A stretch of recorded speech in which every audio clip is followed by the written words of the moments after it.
You gotta go out and have those experiences in nature that just humble the shit out of you.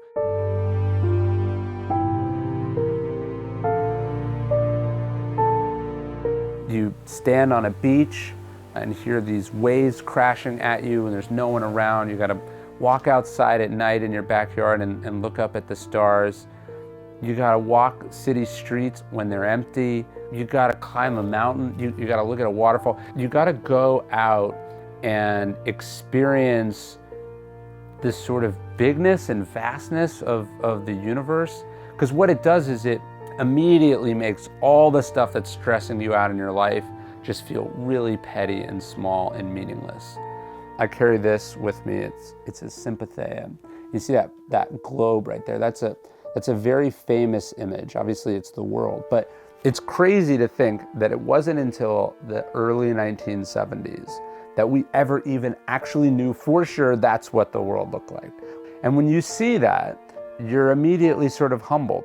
The countries and borders disappear, wealth disappears, humans disappear entirely. We are made tiny by that comparison. And so that's one of the meditative exercises of Stoicism. That's what we're working on and thinking about. We're suppressing ego.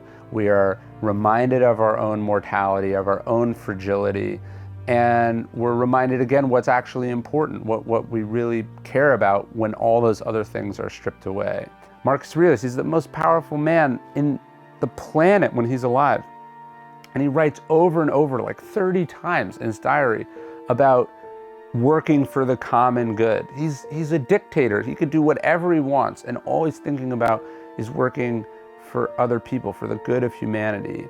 And I think that's a really important reminder for us, man. Being selfish, being absorbed, being self-centered, it's a miserable way to live.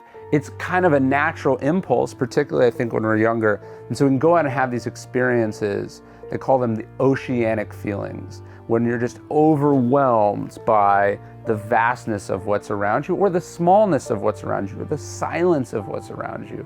It trivializes the things that we're so passionately angry or obsessed with, or trying to prove wrong, or trying to master.